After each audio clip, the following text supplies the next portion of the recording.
Hey, what's up, guys? It's me, the spiritual philanthropist. I am Rav Shiva. This is Contuition.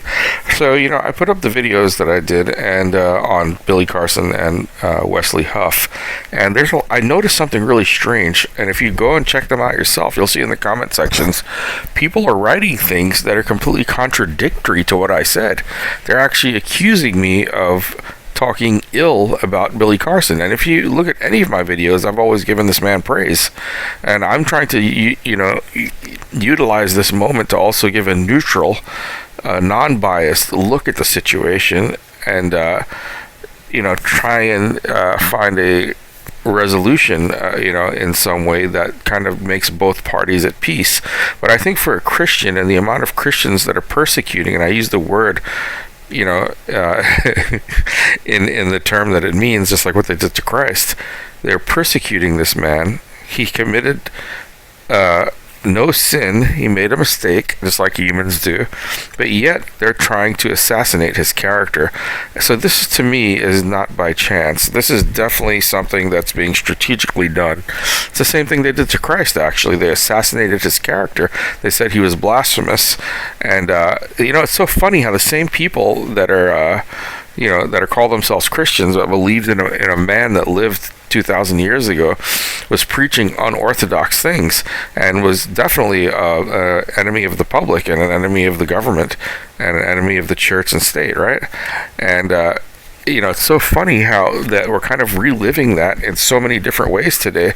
When you see the people who are really coming out to help the people are being called whistleblowers, they have to leave the country, they have to go hide, and people that are challenging the mainstream way of thinking, they go after them. And people like me that make videos like this, I've been doing things for quite a while, guys, and I did a lot of things that have been shunned from the public. They do it specifically because they don't want people to know that I exist. I know that for a fact. I've been physically, harmed and everything else. But aside from me, I just want to let you know that, I've been fighting this fight. And I know what's going on, and there are a lot of people that are ignorant to what's happening in the world, but there's definitely an entity, a large entity, global, that's involved in suppressing information and also assassinating and defaming people that make any attempt to bring light to people's eyes and make them question their surroundings, question the matrix, say, where am I? What is this? Why do I have to believe this? What makes this real? And I'm going to continue to do what I do. But guys, I just found this really interesting, so check it out yourselves. Tell me what you make of this, because this is the argument I made against Wesley Huff, stating that God is in Arabic or in Hebrew, in the ancient books, in Genesis. He says that God manifested himself in the masculine singular. And every theologian that I've seen so far, and linguist, agrees that the ancient Hebrew depicts everything in the plural. And meaning that there were many, not just one. So it's just really interesting how Wesley, the so-called scholar, doesn't realize that. And also, you could tell he made a few mistakes. If you watch his video in its entirety, you'll see that he says masculine plural 3 times without missing a beat. And then he turns around, he kind of laughs, and then says he made a mistake. But that, to me, is his conscience, knowing that what he's doing is lying. But let's check this out and see what it is. All right, hang tight. For example, it is translated with the term God, but the Jewish exegetes themselves say that in the Hebrew language there is no term that indicates God as we understand it, as an omniscient, omnipotent, transcendent, spiritual entity that is to be worshipped. Elohim is also translated as judges, legislators, governors, the bright ones from above, and so on. All these terms that are used actually indicate the functions that this Elohim performed, but do not say who they really were. The Elohim were certainly judges, they were certainly legislators, they were certainly governors, but who they really were and what the term Elohim really means, we don't know. di Genesi 20:13, dove Abramo This is the fundamental thing. la sua storia. E adesso vediamo Since we don't know, we must have the correctness to say it. la storia. Here in Genesis 20:13, we see one of the examples relating to those uncertainties I mentioned earlier, that concerns the term Elohim and the verbs that are used. Terza persona del plurale. E quindi This is the passage where Abraham tells his story and tells, "When the Elohim brought me out of my father's la house." traduzione, che è interlineare, Then you see that here the verb is translated in the plural form. questa è la guida di tutti. This is the Bible translated for scholars who know the Hebrew language. Adesso andiamo a vedere come è indicato. This is the guide of the verbal forms present in the Old Testament, and also here it is said that the verb it is in the plural form in the third person. Plurale. So it is certain that the verb connected to the term Elohim is plural.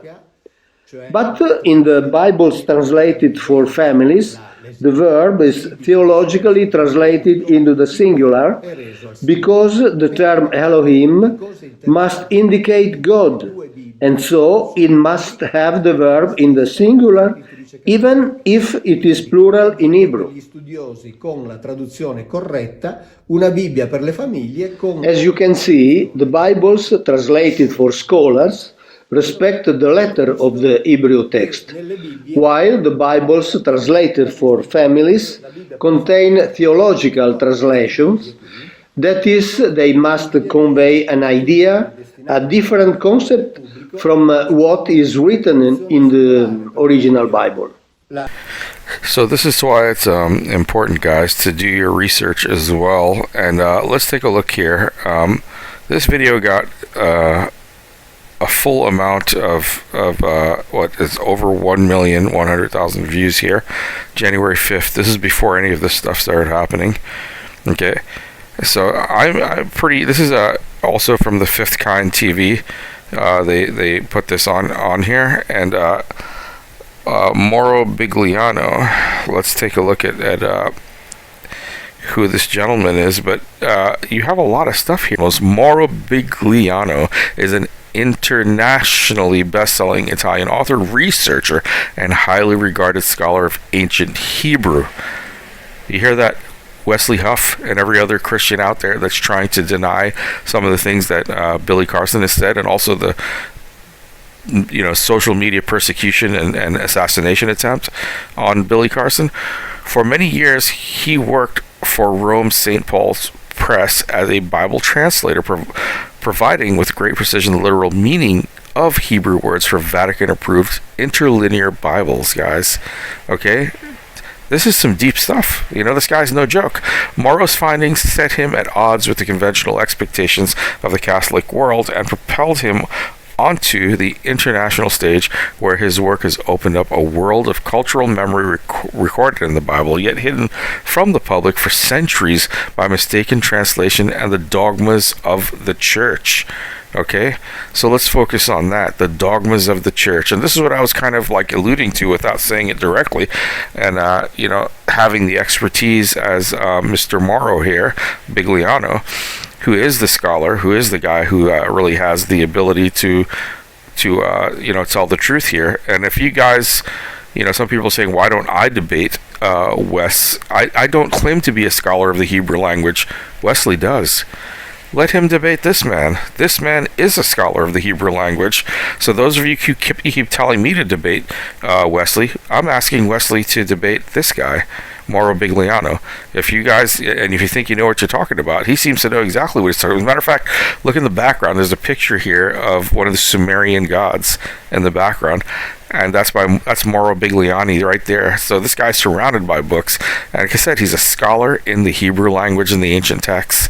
So guys, I'll leave you with that. I'll be making more videos on this same exact topic. I'll see you in the next video, guys. So stay tuned. All right, and hit that like and subscribe button to help me out and help the algorithms, so people get to hear the truth, guys. You know, because they keep hiding. People like me never get seen because they hide us from the public. You know, I'm speaking out because it's something that really irked me, something that really touched me in some way that made me want to speak out. There was no other reason. And I hope you guys see and respect that. All right. So much love, peace, and happiness to everybody. And talk to you guys, or watch out for my next video.